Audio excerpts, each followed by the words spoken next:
Сендер мұқият қарап отырыңдар. Үлгеріп дәптеріңе де жазып отырыңдар. Тек өз қатарларындағы теңдеуді шығарасың. Не жасадың? Рамазан. X'ті көбейттім.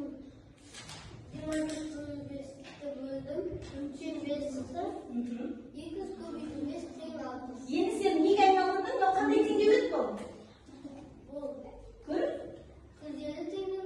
Қара. Мен оны қарапайым теңдеу деп білемін. Айналдың. Жарайсың. Енді Амирас айтады.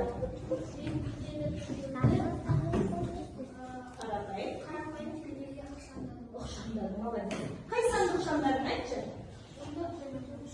Орнына не жазбай, оның мәні жарайсың. Келесі оқыңыз.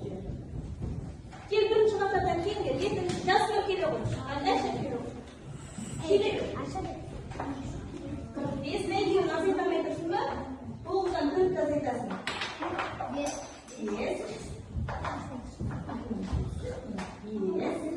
Бұл шығар бағын көрмей шығар. Не істедің?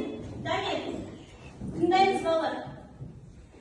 X'ті Табу үшін қара экран 6-ға бөлдім. неге бүйттің? Өйткені X-іміз қандай компонент болып тұр бұл жерде?